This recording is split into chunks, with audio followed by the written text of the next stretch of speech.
Hello, and welcome to the webinar, Pandemic, Imperialism, and the New Cold War Against China.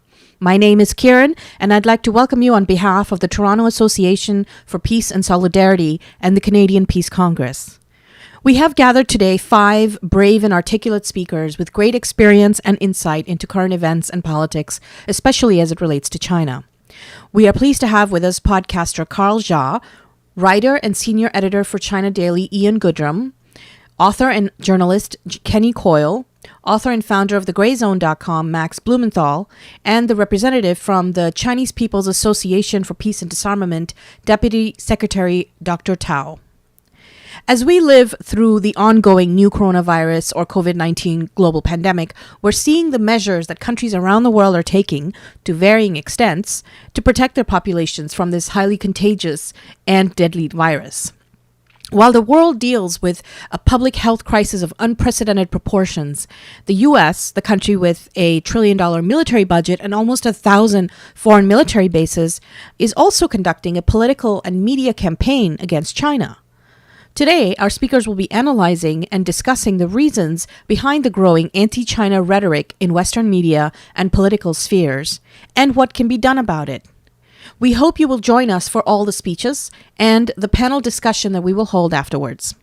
First, let's hear a few words from the President of the Canadian Peace Congress, Miguel Figueroa.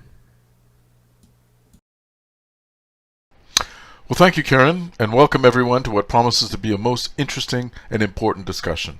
On behalf of the Canadian Peace Congress, I'd like to thank all of our speakers today and to extend a special welcome to Dr. Tao, the Deputy Secretary General of the Chinese People's Association for Peace and Development, an organization with which our Congress has maintained close relations over many years.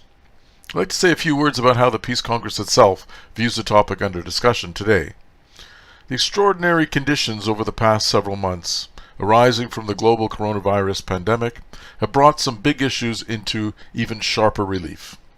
We're witnessing the brutal consequences of the application in too many countries of neoliberal economic policies and austerity budgets, which have weakened and undermined over time public health institutions and infrastructures, leaving whole societies vulnerable and unprepared to deal with the impact of the pandemic, and resulting in the needless death of hundreds of thousands to date. The failure of these policies is most notable in the United States itself, but also here in Canada, many European states, and in poor developing countries in the global south, owing largely to the draining of wealth from those countries by the largest imperialist powers, their transnationals, and banking interests. And we're also confronted by a staggering economic crisis and a global protracted deep recession, or in other words, a depression, which was triggered by the pandemic but will likely persist long after the pandemic itself has receded. In our view, the pandemic is not the cause of this economic crisis, but rather simply ignited recessionary pressures and contradictions which had been maturing within the global capitalist economy long before the coronavirus hit.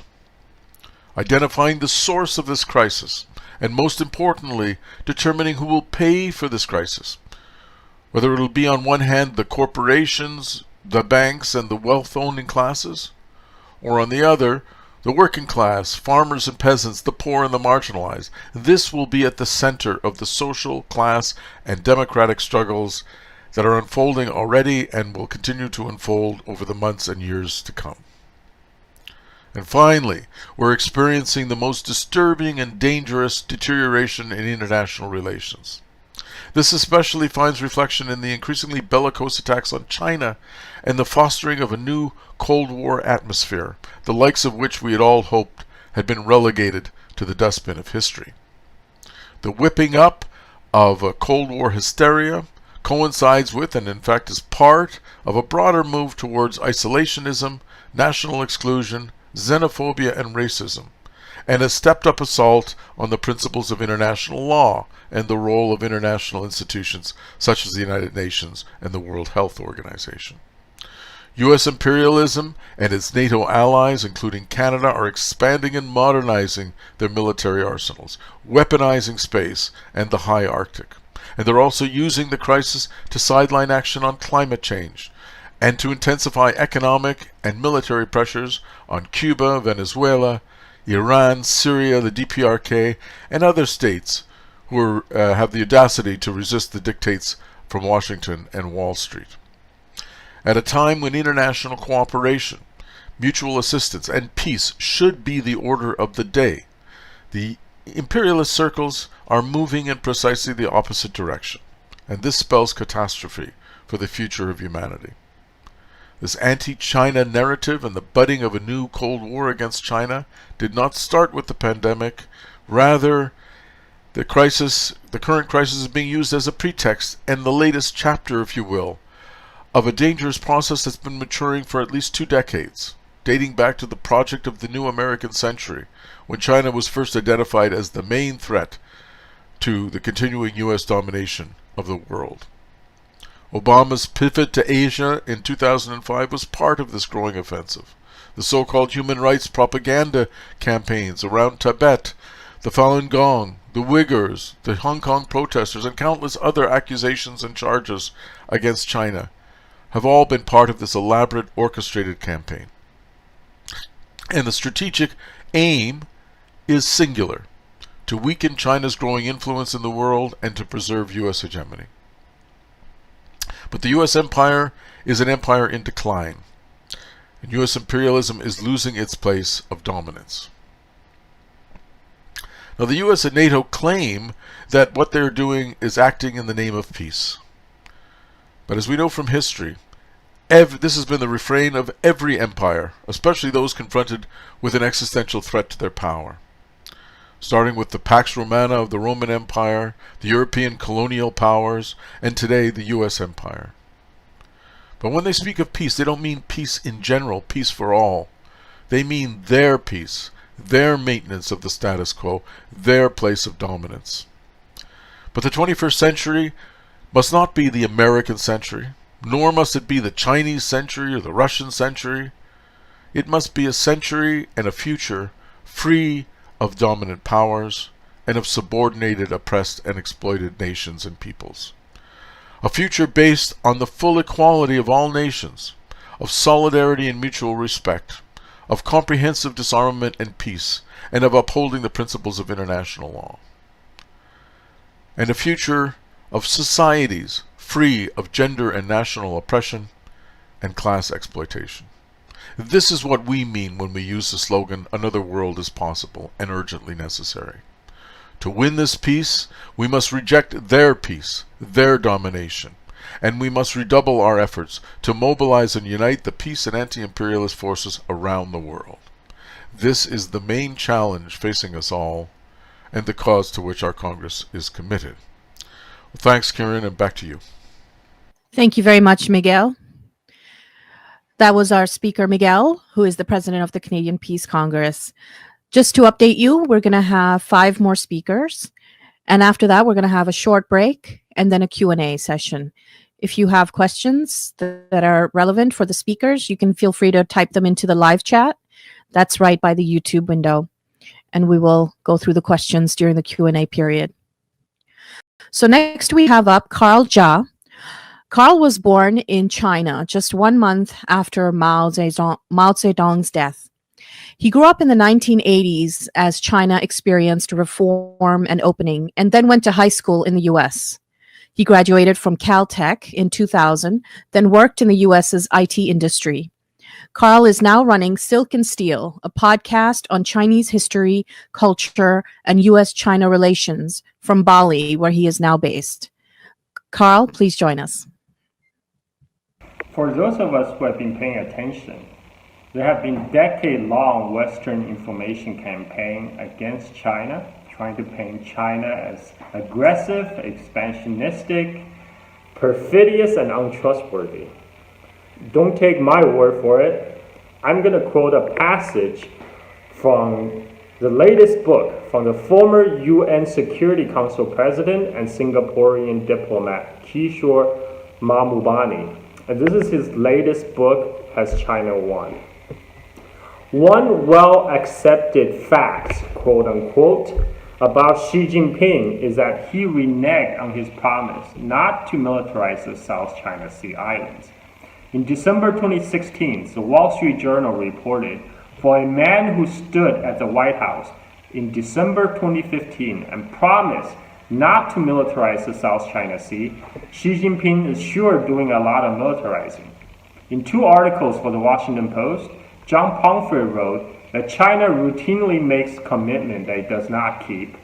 Just remember Xi Jinping's 2015 promise to then President Barack Obama not to militarize the islands he created in the South China Sea. And again, that Xi broke his promises to President Barack Obama not to militarize the 7 Chinese-made islands in South China Sea. The Economist was perhaps the most forthright in its accusation of Xi's broken promise, declaring in April 2018, less than 3 years ago, Xi Jinping stood with Barack Obama in the Rose Garden at the White House and lied through his teeth.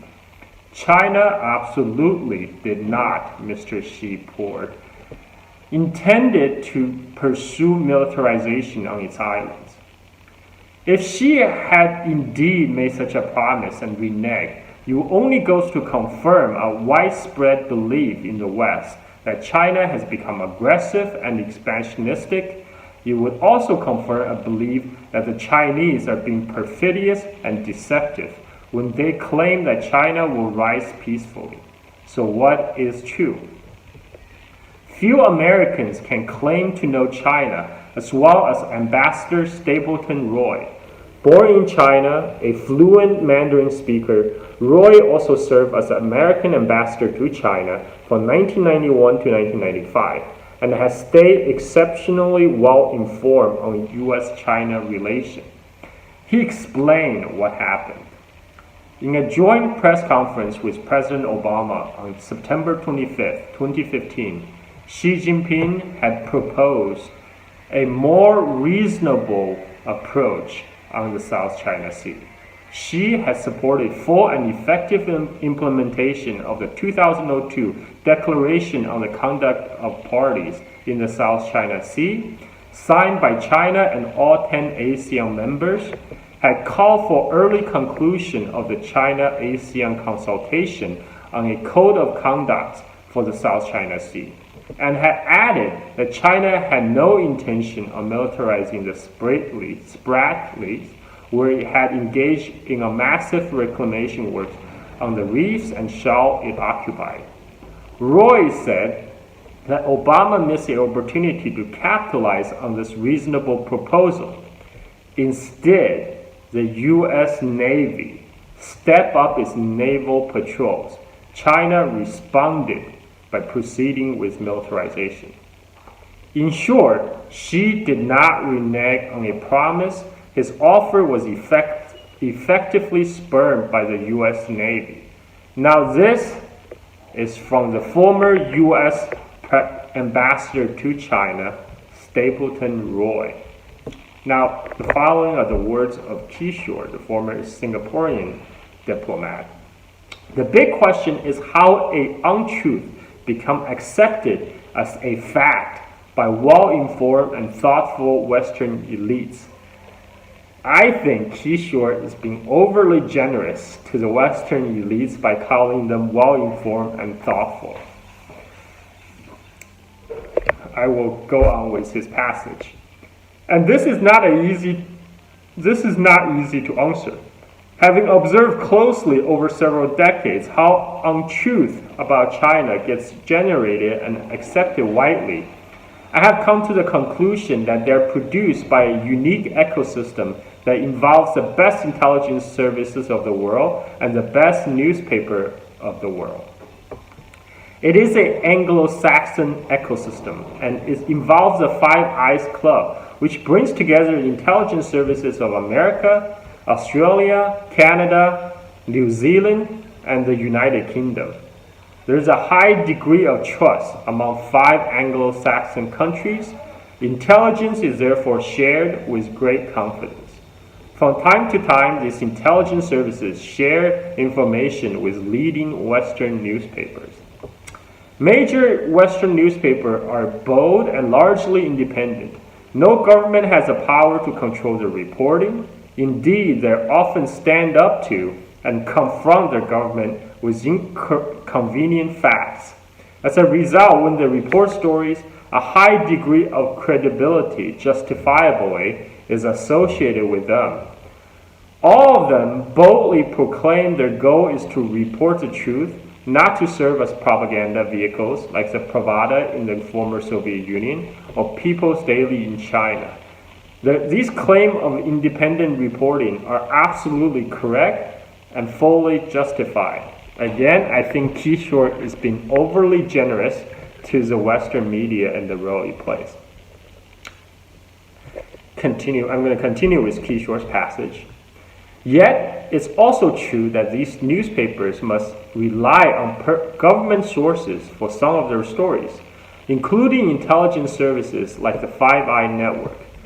Many of these stories are reliable. For example, it is a fact that Xi did offer to not militarize the Spratly Islands in the South China Sea, and for the record, he did not offer to demilitarize the Paracel Islands, which are in dispute with Vietnam only. It's also a fact that the Chinese military did subsequently step up its activity in the Spratly Islands. The missing, unreported fact is that the U.S. Navy provoked the latter reaction. For obvious reasons, this fact was not shared by the Five Eyes Network. Again, I think Kishore is being overly generous to both the Five Eyes intelligence agency and the Western media.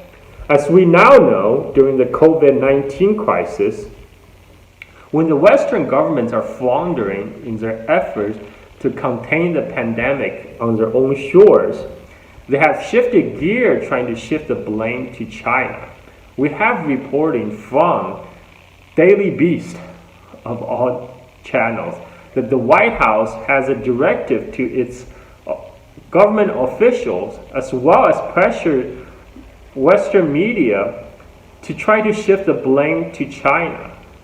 At a time when China has largely contained COVID-19 within its borders, but coronavirus run unimpeded through many Western nations due to the inactivity of the Western government especially since January 25th, when China has locked down an 11 million resident city of Wuhan. And for a couple of months, Western governments and Western media have been sitting on their hands, doing nothing, but finding ways to criticize the approach of China adopted to fight this epidemic. Chinese method has been variously called draconian, unnecessary, and 2 months later, when COVID-19 has hit US, Canada, UK, and many other Western nations, Western governments suddenly caught by quote-unquote surprise now shift gear trying to blame their failures on China. And this is really the reason we come here today to counter some of these narratives. As we know, as COVID-19 broke out in China, it was a completely unknown epidemic, hence the name novel coronavirus. The Chinese doctors and the Chinese government did not know what they were dealing with in December when there was a first outbreak in Wuhan. As the Chinese people starting to learn more and more about the disease, China was the first to publish the full genome of coronavirus, which enabled medical professionals worldwide to learn about this new dangerous pandemic.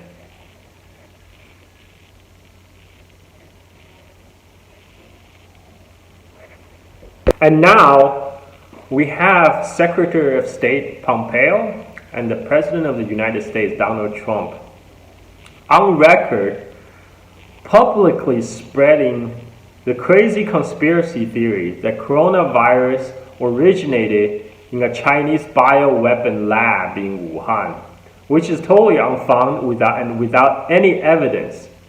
And yet, this fringe theory that originated in right-wing circles a few months ago has now been reported widely across mainstream media. And this is at the same time when there have been stepped up physical assaults with people with East Asian appearances. People not even necessarily Chinese. Many of them are Koreans, Vietnamese, or even Southeast Asians. Thank you very much, Carl. The next speaker is Ian Goodrum. Ian is a columnist and a senior editor at China Daily, based in Beijing. He also writes for People's World. Ian? Thanks, Kieran. Am I coming through okay? Well, thanks everybody for having me. I'm really happy to be a part of this. It's really important that we start getting the word out and organizing and doing our best to combat the kind of aligned forces, as Carl alluded to, of the Western media, the Western intelligence apparatuses, the Western governments who have an agenda and are pushing it on a daily basis. I'm going to talk, I'm going to draw some contrasts for everybody here just to make it clear who's on the side of peace and who's on the side of aggression and war.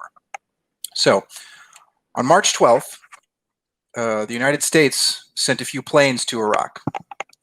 They were there to drop bombs for an alleged attack on militia members who they claim were involved in the death of 2 American service members earlier in the week. And this is part of their general escalation campaign through Iraq as a proxy against Iran. So they sent planes to drop bombs. Around that same time, China was talking to several governments around the world to send their own planes. Those planes did not have bombs aboard.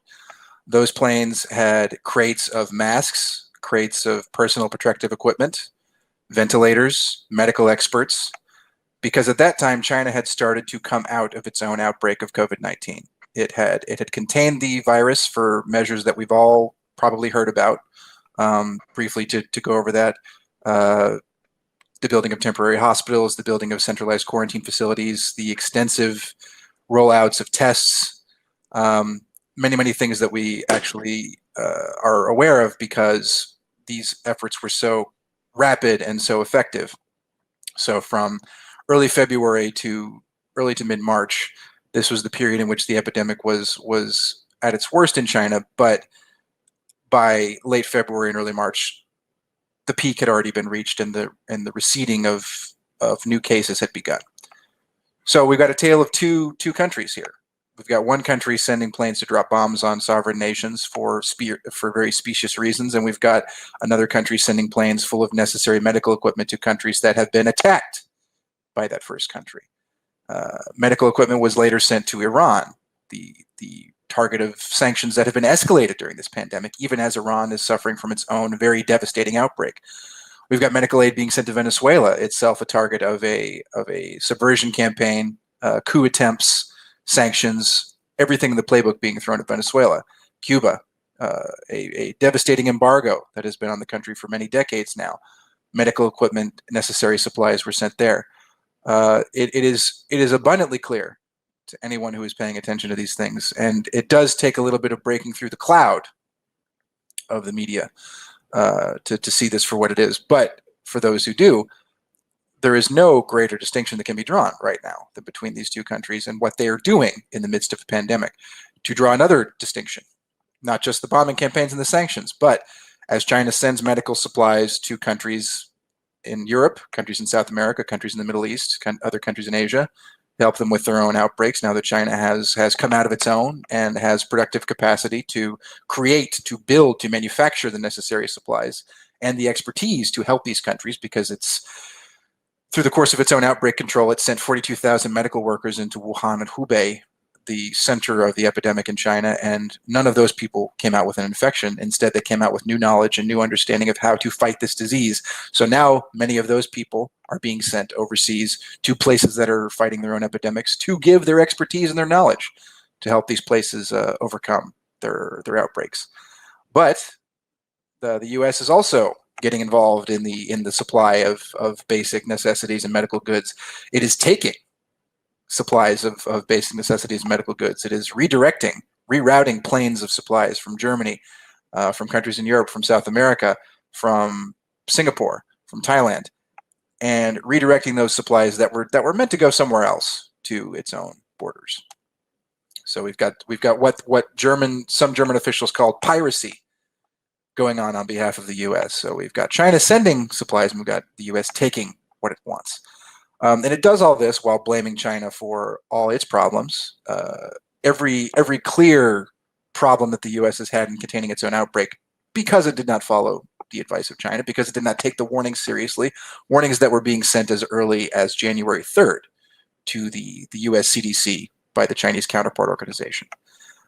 We've got a country that is refusing to take advice from other places and is instead lying, cheating, and stealing, as Pompeo would put it, as he did as a CIA director before he became Secretary of State, to cover up for their own failings.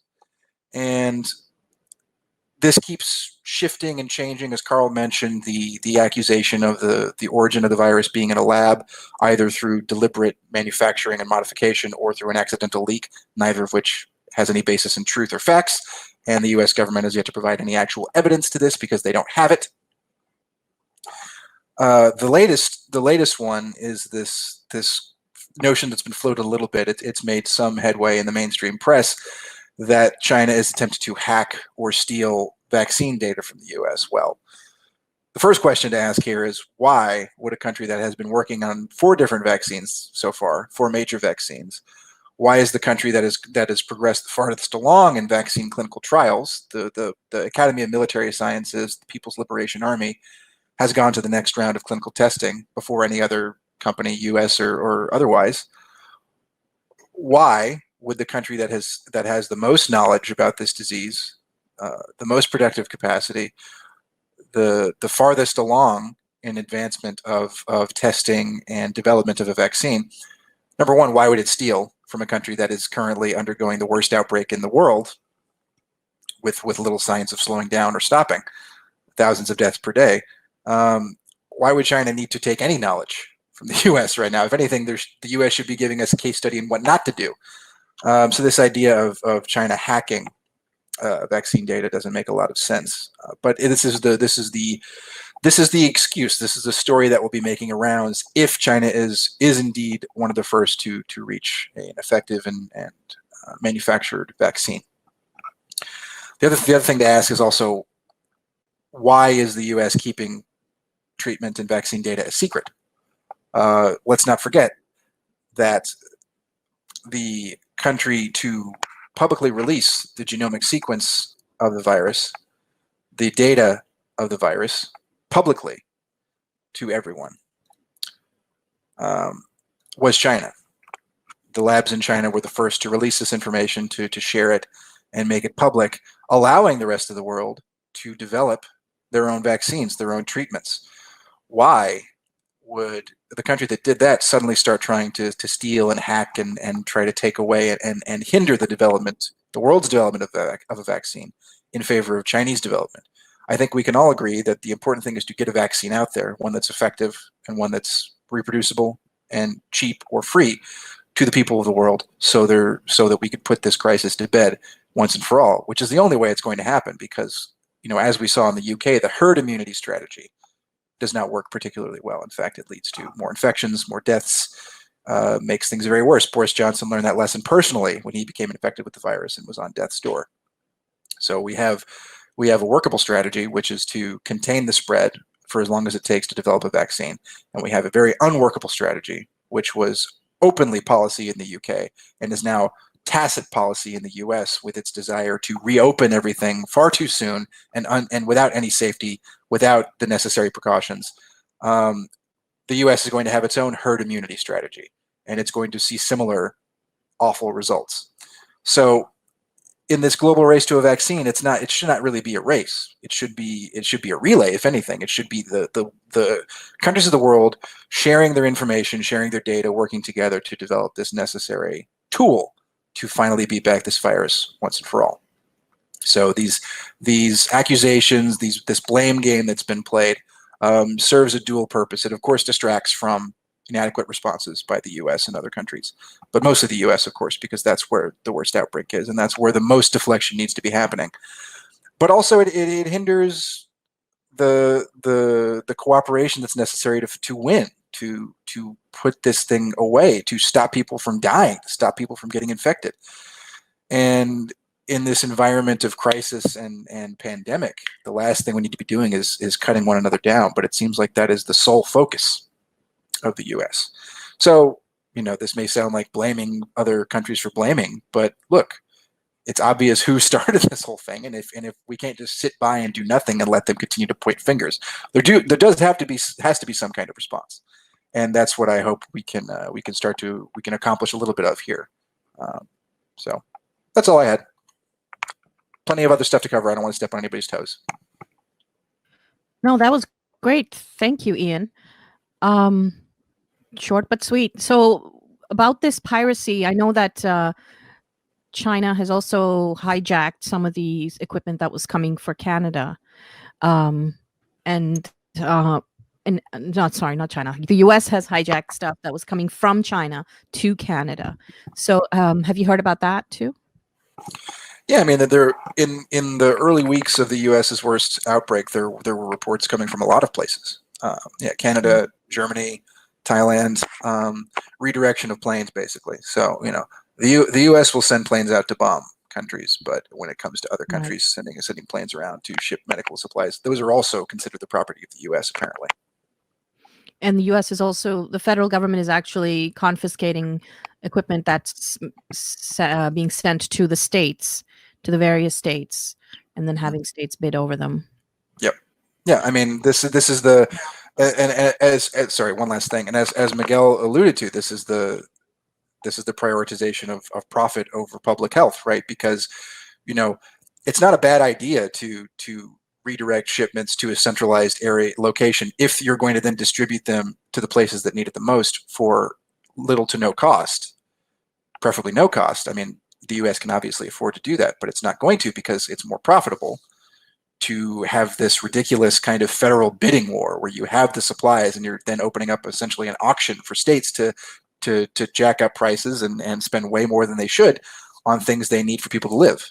So again, this is the prioritization of private profits over public health. Thank you. Okay, great. So next we have with us Kenny Coyle. Kenny has lived in Asia for nearly 20 years and is currently based in Macau. Once a Portuguese colony, now a special administrative region of China, close to Hong Kong and adjacent to southern China's Guangdong province. Previously, he lived and worked in Singapore and Hong Kong. He started his work life as a journalist for the socialist daily newspaper The Morning Star in London, and is still a regular contributor to The Star and other left publications. Kenny, welcome aboard. Hi there. Good morning. Can you hear me? Good morning. Yes, we can hear you.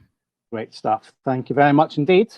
Okay, so I'm currently based in Macau, which, as you mentioned, was a former Portuguese colony. It returned to China in 1999.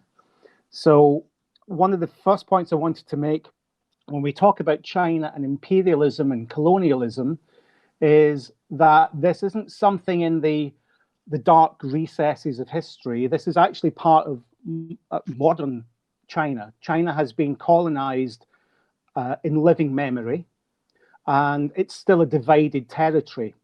And I think this is very important to understand why China is so, today's China is so assertive of issues of sovereignty over Hong Kong and Macau, and also why the Taiwan question is so important to the Chinese people. This is something I think that is really very important to understand. I want to tie in very quickly one of the aspects of the COVID crisis which reflects this, and that is the way in which Taiwan's response to the COVID crisis has been elevated by the Western media as being almost a textbook example of how to respond to this terrible disease. Taiwan has had, I think, less than 400 cases of COVID. It's had only 6 deaths. It has an excellent healthcare system. It's also an island, which is a great help in controlling the spread of the disease. All of these things are true, and there's no question that Taiwan has done a great job. But what's missing from the picture is, of course, how other territories, which are actually much more closely linked to mainland China, such as Hong Kong and Macau, have responded. Hong Kong has had 100 cases, but it's only had 4 deaths. In Macau, despite the fact that we have somewhere in the region of 10, 15 million visitors a year from the mainland, and we have a land border. People come across the border every day to work, to study in Macau or in the other direction. Macau has only had 45 cases of COVID, and there have been no deaths whatsoever. Vietnam, which also has a large land border with the People's Republic, likewise has had, I think, only less than 400 cases and no fatalities. And yet none of this is being fed into the narrative. The reason, I think, is because the politicization of the role of the World Health Organization, which was under massive attack by the Trump administration, still is an attempt to bring in Taiwan into the World Health Organization as some kind of secondary observer status or what have you into the WHO, which the Chinese quite correctly see as a diplomatic maneuver to try and elevate Taiwan's status as a kind of two-China policy, which is obviously unacceptable to the People's Republic. And I noticed that Carl mentioned earlier about the Five Eyes alliance. If you look at who's pushing Taiwan's status in the World Health Organization, it's New Zealand, it's Australia, it's the US, it's that Anglo-Saxon alliance which is at the forefront of this push. So that's the connection with for me, very important. Many territories have dealt with COVID far more successfully than any Western country. All of the Asian countries have actually responded far better than comparable European countries.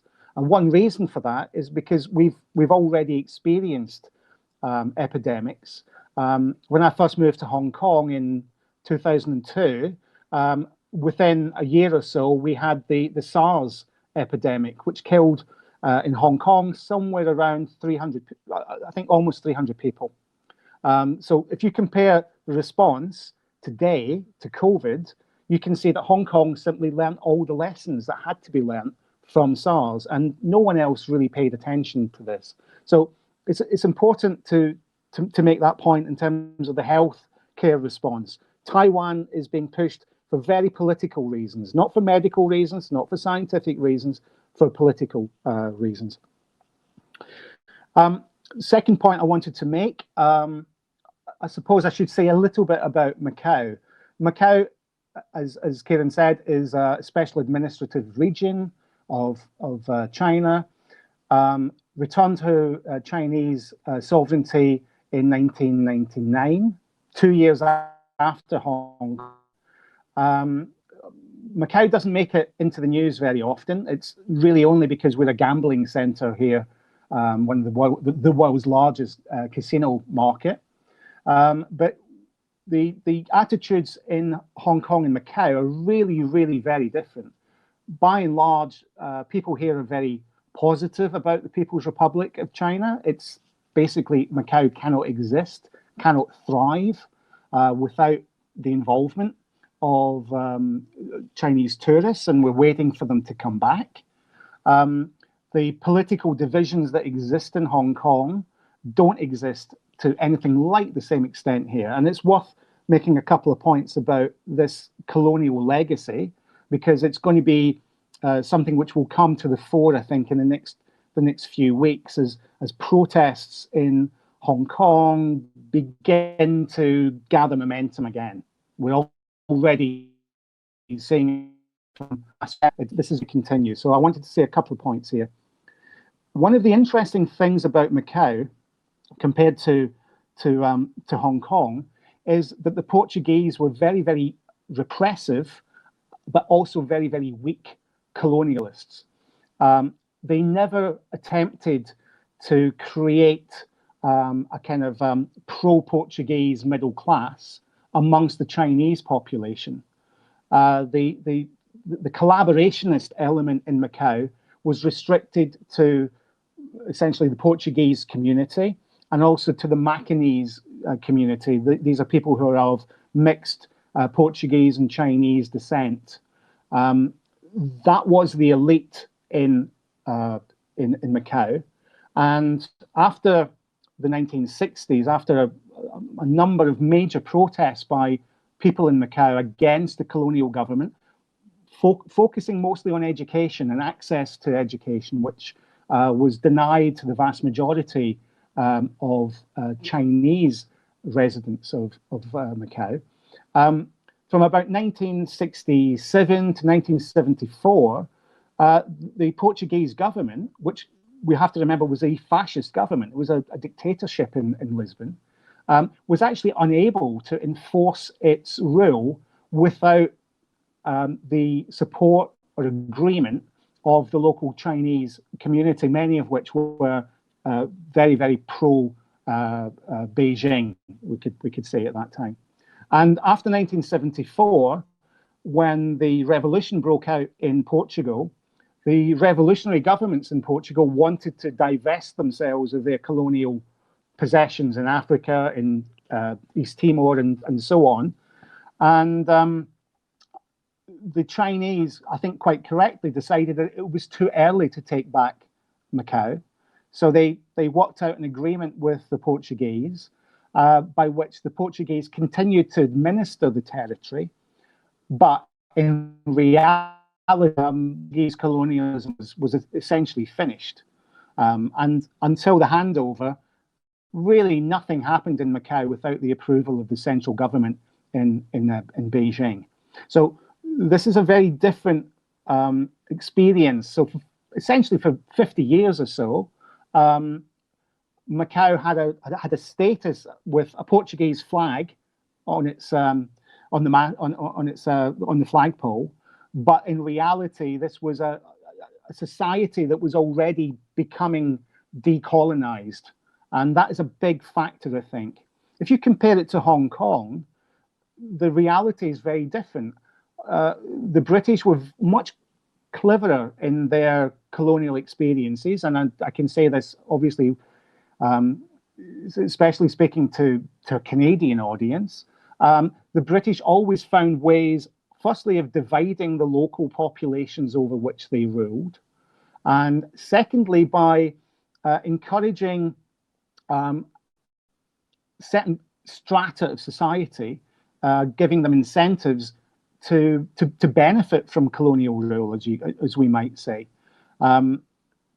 If you look at the differences, you could say that, for example, the professional classes in Hong Kong very much benefited from having access to an English-speaking culture.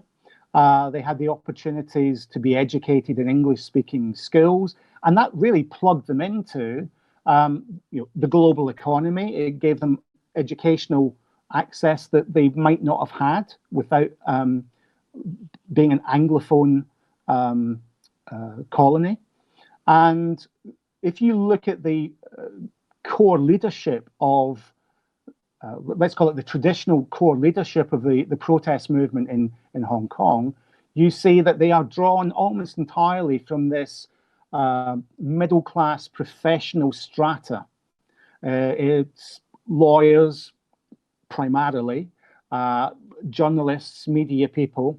That's really the kind of cadre force of the protest movement. It's much broader than that, but the people who've been directing it and who are linked to groups outside, countries outside, not just the United States, but also Britain. I want to speak about that in a second. If you look at these people, they're more or less from these same professional strata. These are the key organizers, the key not just the foot soldiers. These are the generals of the protest movement. I think that's something that just does not exist in Macau. Here, people have no great love for or no great memories of Portuguese rule. There's no nostalgia for the colonial period, and generally speaking, the mentality of people in Macau, by and large, is a distinctive one, because here it's a Cantonese-speaking territory, and the Cantonese have their own language, they have their own culture, but it's closely connected to other Chinese cultures. In Hong Kong, there is now this attempt to create artificial, synthetic differences between Hong Kong people and other Chinese people in other parts of China. And that's actually quite interesting to see how Hong Kong and Macau are diverging in this. And the attitude of people in Macau towards Hong Kong has actually become slightly negative. Something that wasn't there before. Macau was always seen as the kind of the little kid, the little brother of Hong Kong, and now there's a real shift in the dynamics. I think Macau has benefited from the return to Chinese sovereignty. This is one of the world's booming economies, apart from the current period. Per capita GDP is absolutely, I think it's in the top 3. So things here have been really positive about sovereignty and the return to China. The SAR system, the one country, two systems, actually works quite well in Macau. There isn't the conflict that you have in Hong Kong, and part of that, of course, is for the reasons I've just outlined. There isn't the same social basis for opposition to China that exists in Hong Kong. There isn't that kind of strata, that mentality. So ideologically, things are very different here in Macau, and that's something that's actually worth taking into account. I wanted to make a couple of very quick points. I hope I don't go over my time. First point is this: we're seeing not just anti-China rhetoric in terms of opposition to the Chinese government and to the Chinese Communist Party, but in many Western countries, and I know this has happened in Canada, it's happened in Britain as well, it's happening in the States. There is a rising tide of racism against Chinese people, or people who are assumed to be of Chinese origin.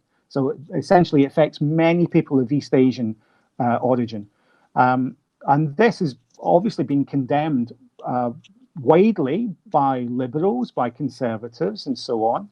But the reality is, this campaign targeting mainland Chinese people actually began in Hong Kong. It began in Hong Kong several years ago, when people like Jimmy Lai, who is one of the big media moguls in Hong Kong, his newspaper, the Apple Daily, the so-called localists, essentially Hong Kong separatists, began campaigns against Chinese visitors, Chinese shoppers coming into Hong Kong, usually for very short trips, and sometimes literally just to shop. There were demonstrations against them. They were abused. The media, Jimmy Lai's media, referred to these people as locusts. This anti-China campaign, this racism against people of mainland origin, actually fits perfectly with at least part of the narrative that has developed around the Hong Kong protest movement. And that's, I think, something which needs to be emphasized. And I suspect that in the weeks to come, it's going to resurface. And I think that the COVID crisis will bring to the fore this ridiculous xenophobia. I say ridiculous because not only are Hong Kong people Chinese, the largest Cantonese speaking community in the world is across the border. It's in mainland China. It's in Guangdong province. Macau is a Cantonese cultured society, but it has nothing of the racism that we're beginning to see emerge on the right. My final point, so I think I'm getting close to my time. Am I? You're good. Am I running? I'm good. Okay. I wanted to talk. I think we all accept the role of US imperialism, and it's natural that we focus on that because that is the battle of our times. But I do want to stress the role of, let's call it the junior or the allied imperialisms. We could even say the Anglo-Saxon imperialisms, but I think that would be correct only insofar as if we talk about Britain, Australia, and so on. But we're in danger of losing, first of all, the role of the European Union, the nature of French and German imperialism, their attitude towards China, which I suspect is actually quite different from the Washington-London approach. Let's call it that for the moment. Two things. Firstly, there is a bill before Parliament currently. It's sponsored by an MP from the Liberal Democratic Party. It's supported by Tories. It's supported by Labour.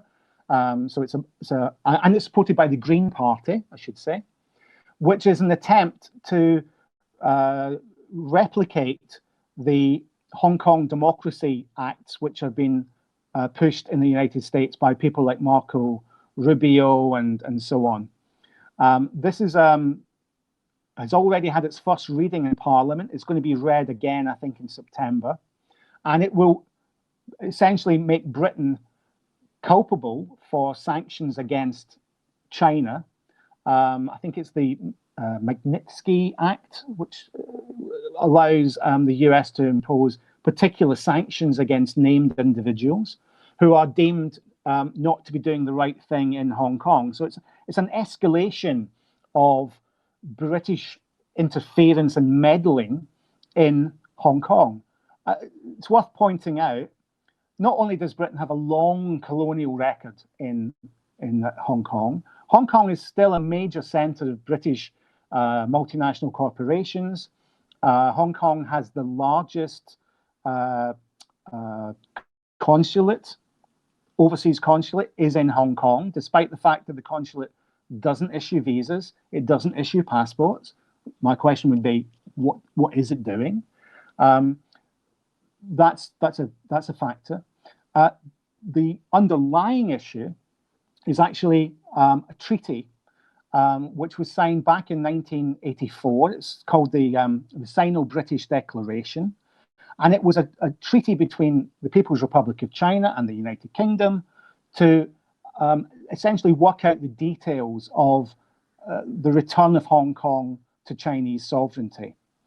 This is now being redefined and almost rewritten by the British media, The Guardian in particular, by making it appear that firstly, the treaty is somehow still in existence, even though it's obvious for anyone who reads it that the treaty ended with the return of Hong Kong to China, and that this guarantees some British rights to comment and to interfere in Hong Kong's political process.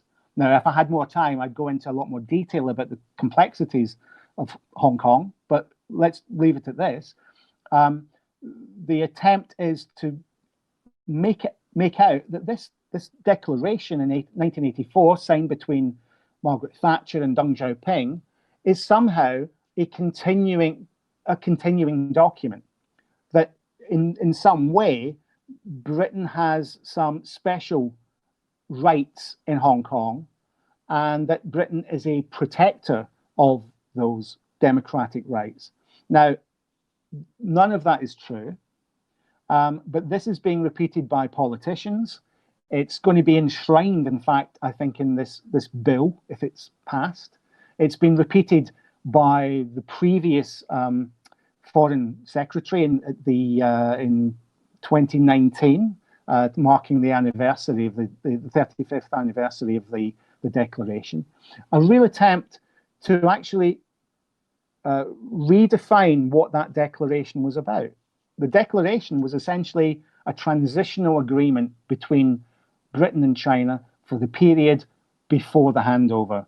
Britain is not the babysitter of Hong Kong. It doesn't have any rights over Hong Kong. And this is something which is going to be very important for the British left and for the anti-imperialist left in general to be very, very clear about. Absolutely. You're right. Thank you for that perspective. Definitely the things you talked about from both as a British, with someone with a British background, as well as somebody who's been living in Asia, and especially in Macau. Britain is not the babysitter of Hong Kong. I like that. That's true. Thank you, Kenny. Our next speaker is Max Blumenthal. Max is the author of several books, including The Management of Savagery, and he's the editor and founder of thegrayzone.com. So Max, go ahead. Thanks for having me. Can everyone hear me and see me? Yes. Good. So just following up on everyone's comments, I think, it's important to recognize that we're not just entering a new Cold War, which is just a terrible situation for all of humanity to be in. It always emboldens the worst elements at home and puts money into the pockets of the arms industry and takes money out of the pockets of for more money out of the pockets of the public. And it's a very deliberate and calculated project that's been taking place here. And it's really, for anyone who's watching this in the US, you just have to notice how convenient it is that the anti-China narrative has gone into hyperdrive as soon as the cooked up narrative of Russiagate died down and is being just solidly discredited. But the anti-China narrative, it just feels a lot more frightening, partly because it's so bipartisan. You don't have this kind of goofy, kind of hilarious, self-satirical clown show on, one of the party's networks where they're just making ridiculous comments about Russia planning to shut off the energy supply to the U.S. as winter starts to kick in North Dakota. You can't laugh at it all the time. It's proceeding with very little resistance. And I think one of the reasons this webinar is so important and why I wanted to participate in it is because self-styled left adversarial media in the U.S., from Jacobin to The Intercept to across the board in progressive media, has been a vehicle for a lot of the propaganda constructs of this anti-China new Cold War. And much in the same way they were, circa 2015, 2016 on Syria. But this has much more grave global consequences. And so, the U.S. is not, although it's, intending to encircle China with its military, particularly its Navy, with the Obama pivot to Asia as the basis, it's also engaged in a hybrid war against China. And hybrid warfare takes many forms. Economic sanctions, a new sanctions bill was just passed in the Senate today to target Chinese officials who are supposedly involved in the internment of up to 2 million Uyghur Muslim citizens of China in Xinjiang in concentration camps. And this is, one propaganda construct I'll talk about. It also takes the form of lawfare. We've seen the state of Missouri declare its intention to sue China for coronavirus. And the U.S. is now sort of subverting international law so it can file a lawsuit against China or take China to the International Criminal Court, which Mike Pompeo, the Secretary of State, somehow also doesn't. He rejects it, and he has kicked ICC staffers and investigators out of the U.S. and refused them visas. But it's a full court press on China, and the component of the hybrid war I want to talk about here is information warfare. Information warfare is necessary to cultivate public opinion in support of the wider war, and it's also projected internally at the target country in order to cause internal instability and disruption, and to mobilize at least a portion of the population against the targeted quote-unquote regime. So information warfare has really, an information war has emerged about China unlike any that I've seen in my life. I mean, it has to do with the rise of Xi, of a more assertive Chinese leadership, of course, but it also has to do with the interest in Washington of advancing this great, what they call a great power competition. I live in Washington. If you go visit a think tank down the street from me, you'll hear them call it the GPC. They just say, yeah, well, what's going on in the GPC? They like to use these acronyms and abbreviations, but what they're really talking about is a new Cold War. The great power competition against China and Russia was enshrined in Donald Trump's national security doctrine introduced by his then Defense Secretary James Mattis in 2018. ISIS and the so-called war on terror, I don't even think was mentioned in Mattis's presentation. So this is really a significant shift. And so all of a sudden, we started hearing about China's Nazi-like human rights abuses. We also then were introduced to the brave freedom fighters of Hong Kong. Hong Kong experienced another color revolution in 2019.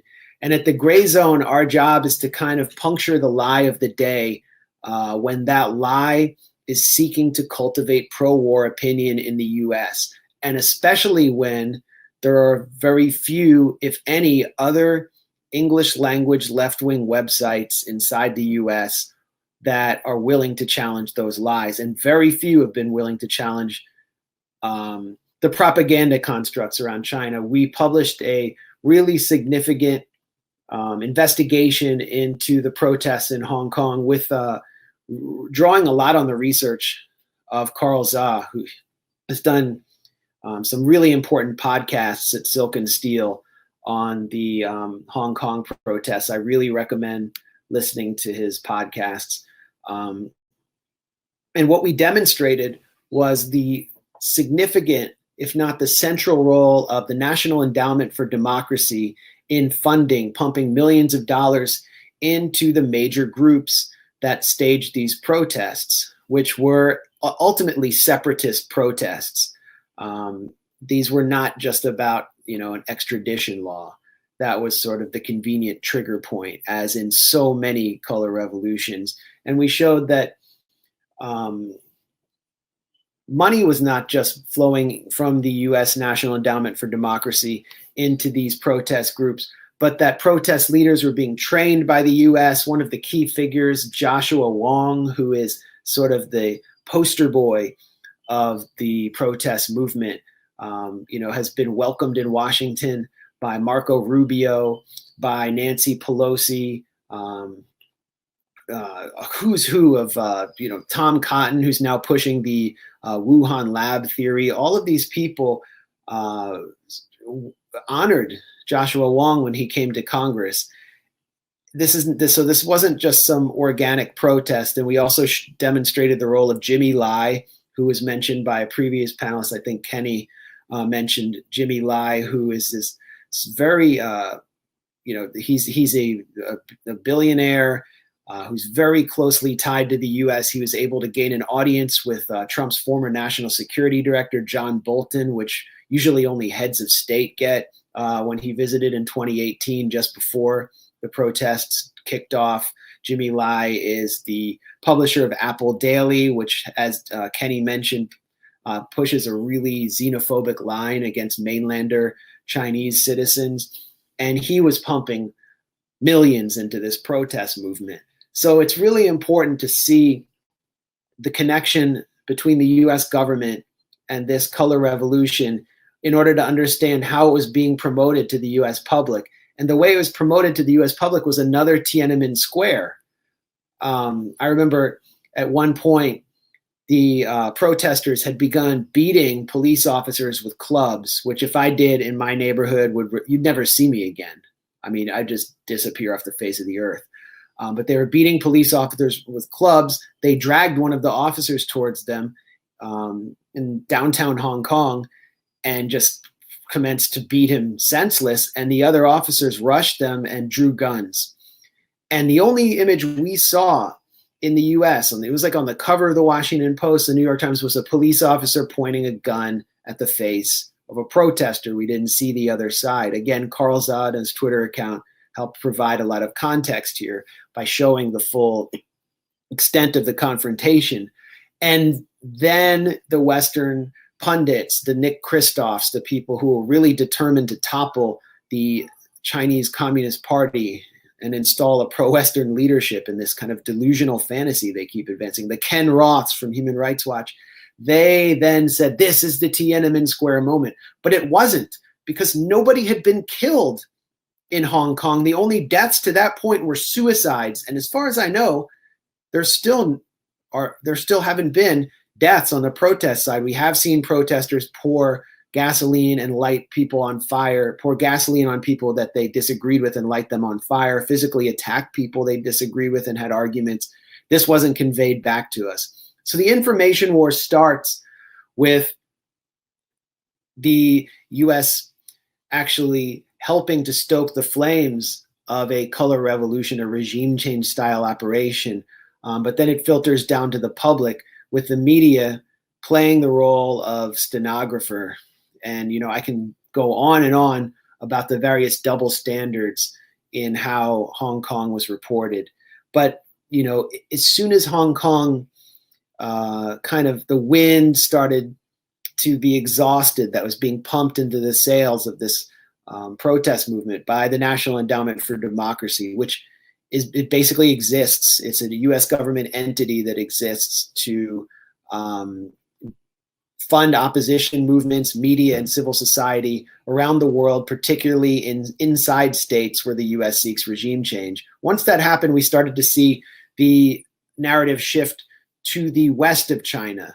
So from the east of China and Hong Kong to the west, the US is seeking to encircle and balkanize this country. And in the west of China, you have the semi-autonomous region of Xinjiang, which is home to some 13 million Uyghur Muslims, some of whom have started a separatist movement called the East Turkestan Islamic Movement, which waged a campaign of violence, often directed at civilians, throughout the 2000s, and has resulted in kind of a crackdown. And it's not my place here to deny that any abuses are going on there or that there isn't a mass surveillance system. But it's also important to have the context that a Western region of China experienced a violent separatist uprising, and that if the US had experienced such a thing in Nevada, it wouldn't have been so pretty. So you have tension between a portion of the Uyghur Muslim population and the Chinese government. The US has concocted this narrative, and it really is a US government narrative of millions of Uyghur Muslims in concentration camps. And it's repeated without any critical detachment. It's sort of it's become a mantra in Washington. As I mentioned, several sanctions bills have been introduced in Congress around this. Thanks to our contributor, Ajit Singh, who is who lives in Toronto and is doing some really important path-breaking work on shredding this kind of anti-China information war for us at the Gray Zone and elsewhere, MR Magazine. We were able to and also Carl Zha has done great work on this. We were able to kind of trace the origins of this narrative about millions of Uyghurs in concentration camps. And we found that it boiled down to two sources. Number one, the Network of Chinese Human Rights Defenders, which is a U.S. government-funded group funded by the National Endowment for Democracy, based here in Washington. They have their offices in the same building as Human Rights Watch. And in their study, it was based entirely on interviews with eight people in Kashgar, in the area of Kashgar in Xinjiang. And from those interviews, they extrapolated the population of the towns that the interviewees lived in order to generate the statistic of at least 1 million Uyghurs in concentration camps. That is the shoddiest methodology I've ever seen from a partisan group of Chinese dissidents funded by the US government. The other source is even more absurd. It's Adrian Zenz, who is a far-right German evangelical end-timer who has said that he is on a mission from God against China, that he's been sent by God to take down the Chinese Communist Party. Adrian Zenz has written a book about the end times, not about China. I don't know how he became this sought-after China scholar, but he's written this book. You can find it on Amazon, where he talks about the need for scriptural spanking of children. He talks about how homosexuality is satanic and diversity training, it comes from the devil. And yet this person has been brought here from Germany to Washington to be the number one expert on what's happening in Xinjiang, and he testifies before Congress. I went to the U.S. Capitol. I live 15 minutes from it, or 10 minutes. And Adrian Zenz was speaking in the Capitol basement before a right-wing U.S. government-funded group called the Victims of Communism, in a room filled with Uyghur activists supported by the U.S. government. And Zenz was doing a presentation on, the concentration camps in Xinjiang. And I asked him about his sectarian, Armageddon-happy religious views, and he conceded that, yes, he believes all of that. And there was just dead silence in the room. But beyond that, we challenged Zenz's methodology at the Gray Zone. And we showed that his study is based on A, speculation, and B, a single article published in a sectarian right-wing Uyghur publication called Istiklal, which was itself basically extrapolating numbers out of a few surveys. So there really doesn't seem to be any basis for this hysterical narrative about China becoming the new Nazi Germany, but it isn't challenged by anyone. And as the price of challenging it, just clinically challenging it, we are labeled genocide deniers. But I still think it's important work to do. We've done the same thing on the claim that China was forcing millions of residents of Xinjiang into forced labor camps. We showed that this study was backed by the Australian Strategic Policy Institute. Basically, it was spun out by a think tank in Australia, which is funded by the US State Department, Australian arms manufacturers, and the Australian Defense Ministry. And that claim about millions of people being pushed into forced labor resulted in more sanctions being passed in the House with complete bipartisan consensus. We have done, enormous amounts of work, and we're continuing to do it on all of these propaganda constructs. But the point is that I wanted to make is simply that we are in an information war. Much of our media, including left media, has no stomach to challenge it. They pretty much fall for all of these humanitarian interventionist narratives until, those of us who are skeptical or who are suspicious of them because we're anti-imperialists spend years whittling away at it. And so that's what we're doing at the Gray Zone, at thegrayzone.com. This is not an attempt to defend everything China does, but what it is an attempt to do is to hold accountable the U.S. regime propagandists and the American exceptionalists who would have us ramp up a new Cold War in the name of a hostile narrative that is simply baseless and groundless. And the ultimate realization of this information, or culmination of this information war, came with the State Department officially, through Mike Pompeo, demanding a formal investigation with U.S. officials of the Wuhan Institute of Virology, claiming that a Chinese lab was the real source of COVID-19, and that China was to blame. First, they attempted to claim that it was a bioweapon. When that lie failed in January, they reintroduced this theory, actually through a columnist in the Washington Post, the State Department did, and managed to get at least supporters of Donald Trump and hardline anti-China elements to echo the claim that an accident had occurred at this lab and that China was simply sloppy, we can't trust China, and that they're to blame. And of course, it plays into Donald Trump's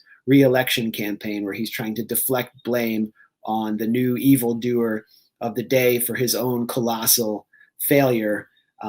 We're about to open up again in the US, and we haven't flattened the curve on coronavirus. People are still dying and getting infected. Very few people are getting tested. I don't know where to get tested.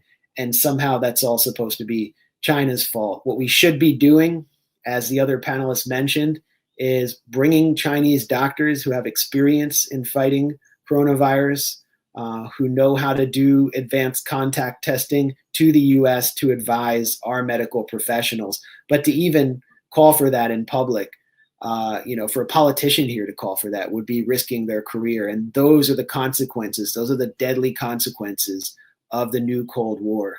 So thanks again. Thank you, Max.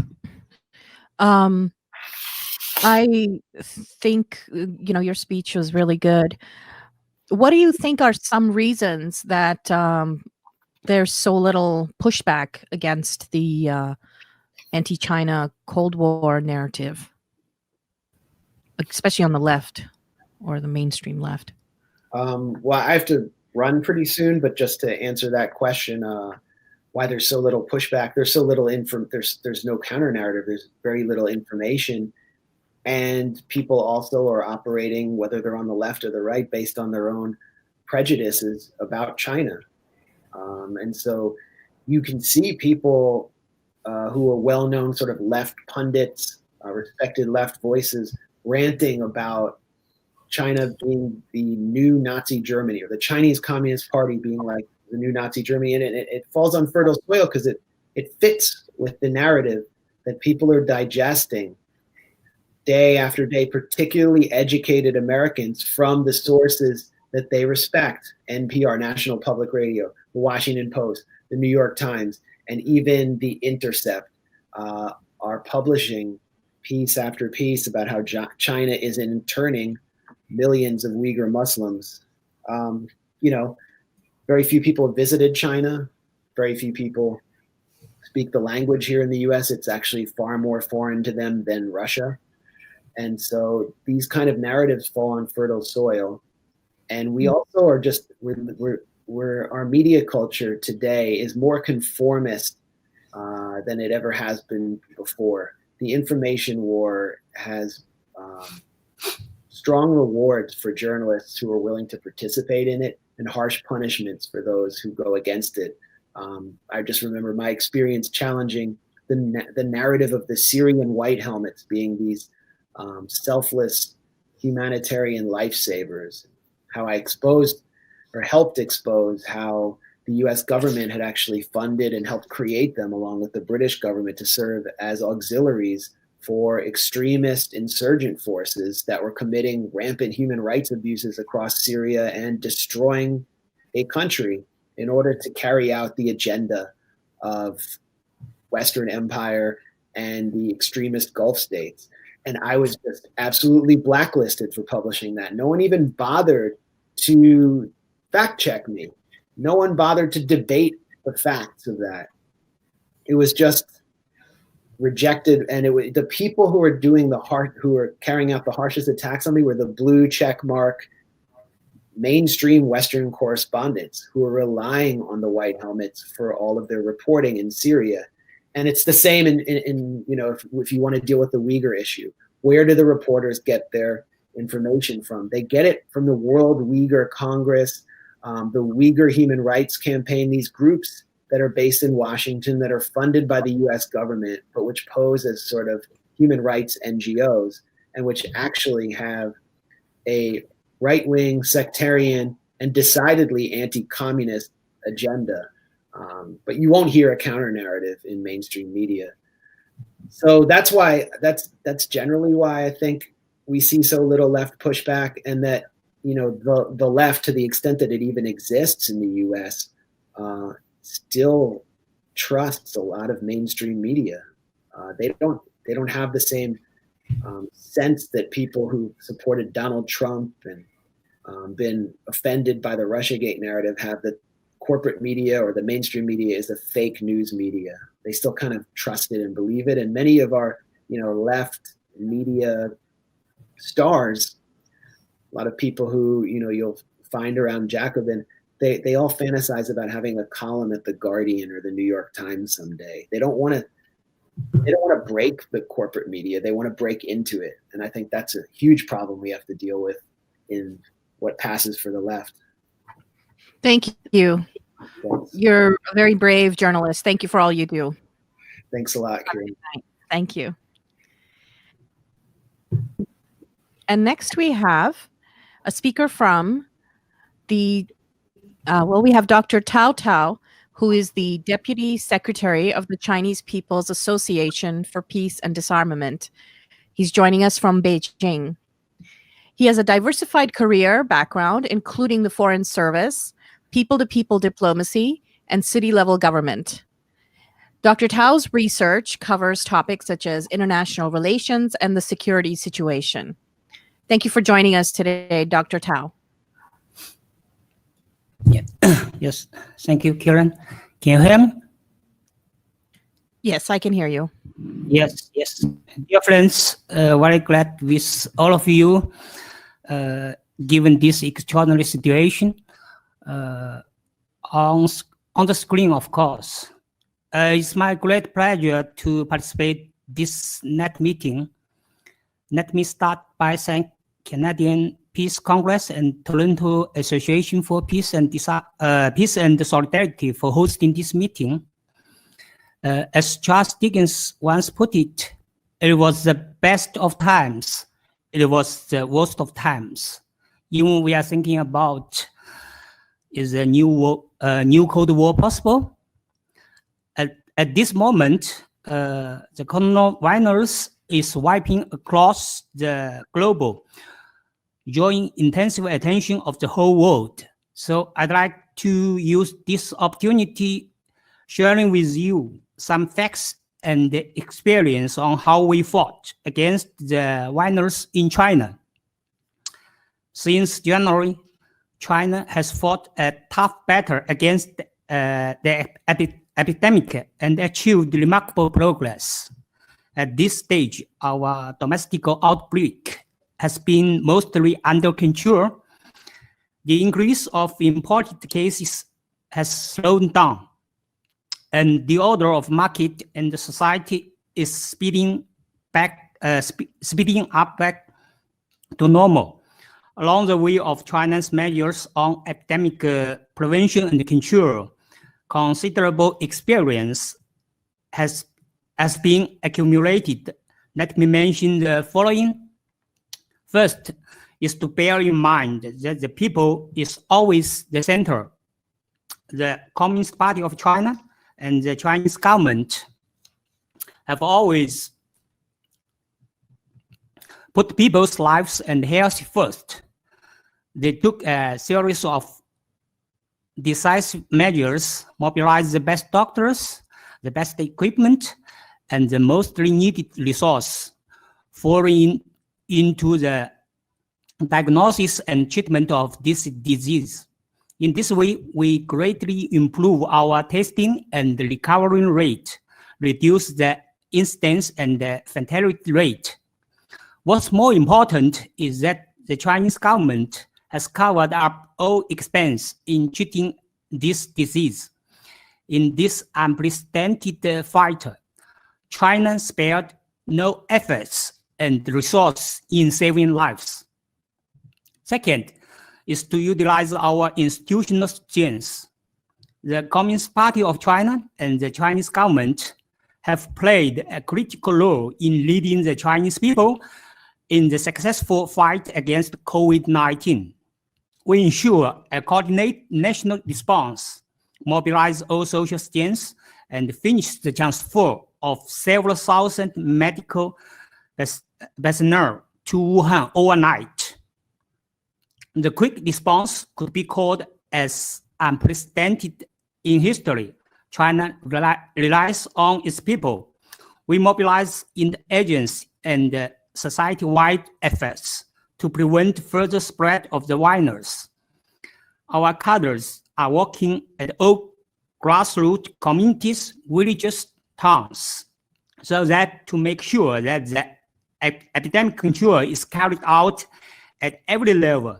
The system of epidemic containment in China is of great effectiveness. Third is to stay in solidarity and seek for coordination. From the beginning till the end, there are altogether 19 provinces, pairing up with cities in Hubei province. Each of the 19 assists one city in Hubei, though in different ways. Chinese people from all ethnic groups are participating actively in fighting against the virus. In this meantime, we know that China cannot achieve current success in epidemic containment all by itself. The understanding and support from the international community is crucial for China's achievement. More than 60 countries and the international organizations have donated protective supplies to China since the outbreak. Facing with this major epidemic, working together is the right path. China is a responsible major country, actively seeking strong collaboration with the rest of the world to defeat the outbreak. Here are some facts as following. First, is always to share the information in a public and transparent manner. The WHO has spoken highly of China's epidemic response. China has provided accountable information for the global response against the virus. Actually, starting from the 3rd January, China began sending regular, timely updates about the novel coronavirus to WHO, other countries and regions, sharing first-hand information with the world on clinical and virology data, technical results, and containment tactics, etc. Starting from 27th January, the State Council Interagency Task Force on COVID-19 has been holding more than 100 daily press briefings to respond to questions both domestic and abroad. Second is always to push forward multi-pronged cooperation. China firmly supports all kinds of measures adopted by UN and WHO so that the international community can form a coordinated response against the virus. China has donated $50 million in cash to WHO, joined the ACT, accelerator project launched by WHO, and assisted developing countries to get ready for COVID-19. We also share our ideas and solutions and has proposed our initiatives on how to improve the public health administrative level, how to make the world economic stable on multilateral platforms like G20 and ASEAN 10+1. Third is to provide assistance to other countries within our capacity. Despite a hard task of epidemic containment at home, China has been providing support and assistance to other countries to the best of its ability. The Chinese government has set up a 2 billion yuan fund for COVID-19 cooperation, sent mostly needed medical supplies to over 150 countries and international organizations at the national level and the sub-national level, also involving charity and civil organizations. At the same time, Chinese medical experts have had over 120 video conferences with their counterparts from more than 160 countries and international organizations. 21 medical teams have been dispatched to 19 countries so that the experience on the virus could be shared among different frontline medical staff, specifically helped to improve the local ability of containment, diagnosis, and therapeutics for COVID-19, thus boosting our confidence on jointly win this war against the virus. With the vision of building a community with a shared future for mankind, China coordinated collaboration with other countries to fight the epidemic together. China's measures against COVID-19 are open, transparent, and responsible with respects from other countries. Being as Chinese, we are naturally feel annoyed when we read fabricating negative information related to China. Some allegations such as Chinese virus, China's disinformation, China's responsibility, even China's compensation. For some political figures with the absurd mindset of ABC, always blame China. China has to be wrong, regardless of the fact. But we are wondering what we can do so that ordinary people abroad can also have access to the correct information about China.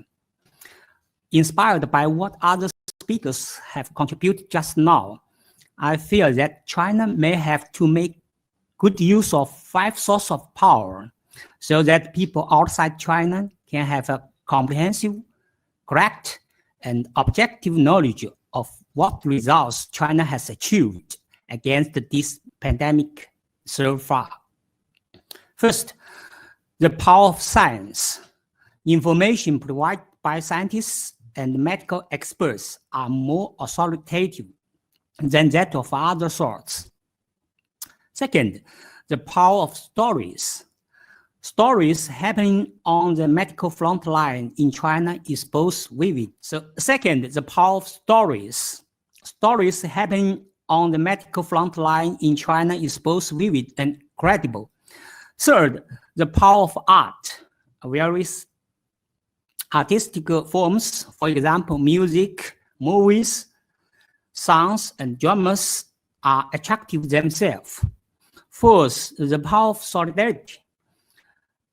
It is for the common good that Chinese people and peoples from different countries can support, encourage, and stay solidarity with each other against this pandemic.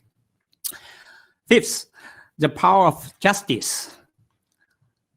The virus is the common enemy of mankind. China has been fighting for our people, lives, and health, which is a just cause, and we are finally win the support of all peoples. So Chairman Mao has told us the future is bright, but the road has twists and turns. We firmly believe that with the concerted efforts from people across the globe, we as mankind, we are definitely prevail over the outbreak and achieve the final victory against this pandemic. Together, we will win, and together, we will make a big difference for the world. So thank you very much. Thank you. Floor is for Thank you, Dr. Tao. That was excellent. Thank you very much. Your audio came in very clear. I like the 5 points that you noted at the end.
Well, look, the case is quite simple. We think that the policy which is being pursued by the Western powers is one which is almost bound to end in the extermination of the human race. And some of us think that that might be rather a pity.